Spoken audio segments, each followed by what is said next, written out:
Bismillahirrahmanirrahim. Assalamualaikum anak-anak. Selamat pagi. Sehat semua kan? Alhamdulillah semua sehat.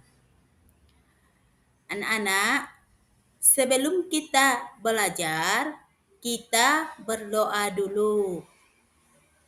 Bismillahirrahmanirrahim. Rabbis rohli sodari wa yassir li amri wahlul uqdatam bil lisani yafqahu qawli. Amin.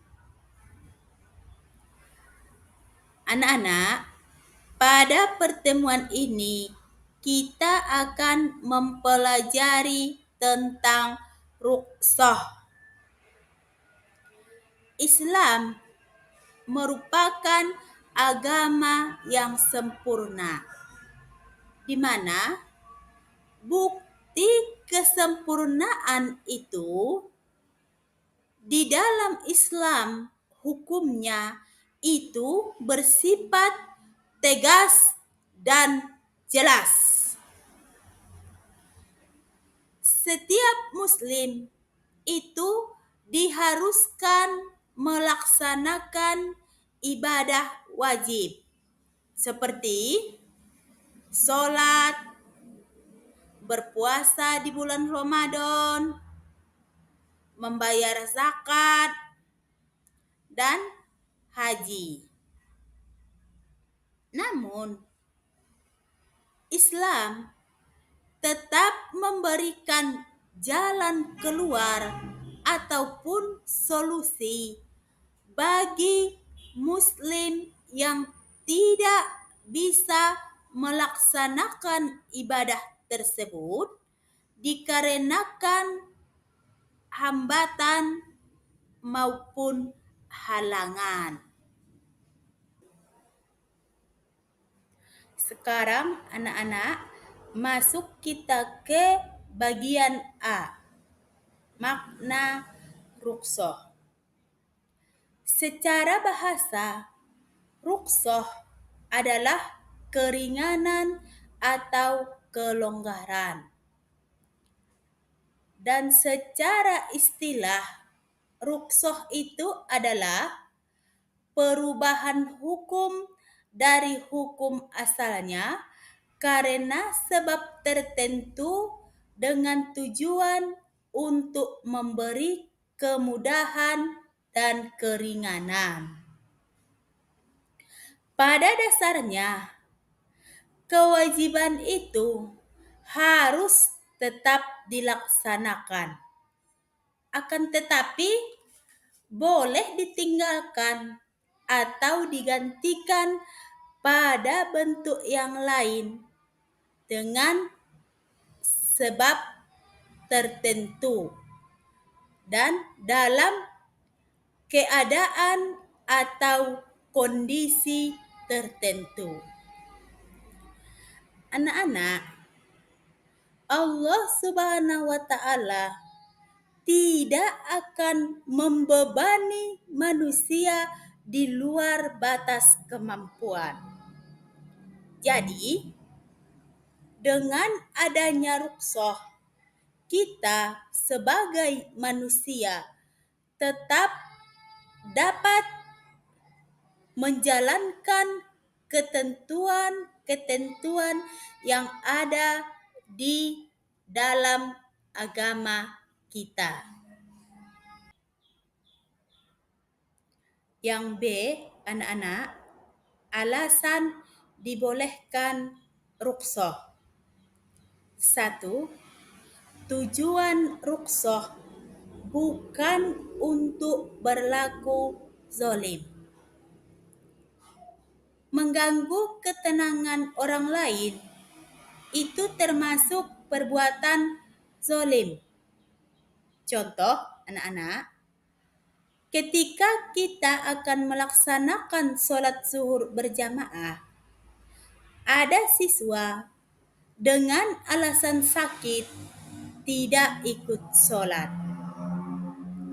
Pada saat siswa yang lain sedang mengerjakan sholat, tiba-tiba anak yang tadi dengan alasan sakit membuat keributan di kelas, sehingga ketenangan yang sedang sholat ini menjadi terganggu. Di sini anak-anak, ruksoh itu tidak bisa dijadikan alasan untuk tidak sholat. Apalagi tujuannya untuk berbuat zolim. Ke depan anak-anak, setelah kita mempelajari ruksoh, besar harapan ibu, cara beribadah kita itu lebih meningkat. Kita beribadah sesuai hukum yang ada di dalam ajaran agama kita. Anak-anak, sudah sama-sama kita ketahui yang namanya hukum itu bersifat memaksa. Memaksa kita untuk mematuhi, untuk menjalankan hukum tersebut. Yang mana tujuan daripada hukum itu adalah untuk kebahagiaan kita. Semoga kebahagiaan di dunia dan kebahagiaan di akhirat itu bisa kita raih. Amin ya rabbal alamin. Dan yang kedua adalah orang yang sedang dalam perjalanan. Yang ketiga, orang yang sakit. Dan yang keempat adalah alasan dibolehkan ruksoh itu adalah ruksoh bertujuan untuk menghilangkan kesulitan dan menghendaki keringanan,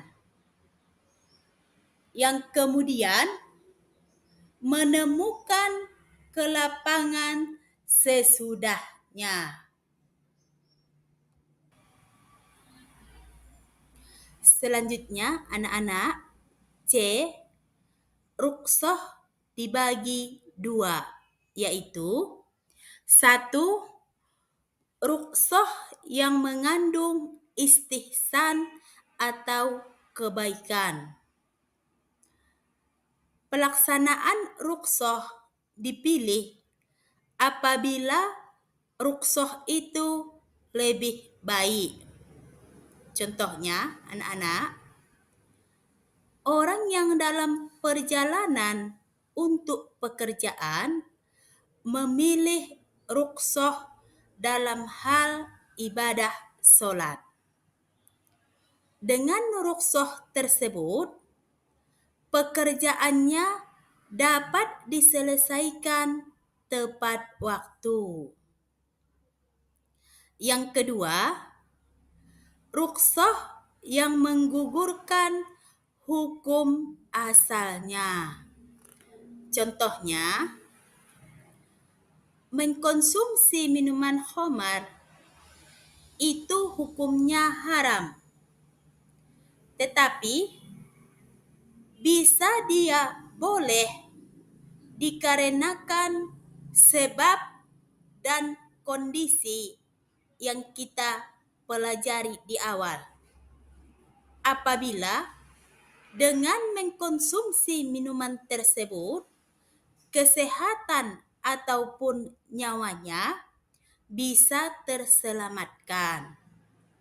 Jadi anak-anak, kita jangan berpikir kalau hukum di dalam ajaran agama Islam itu dia sulit.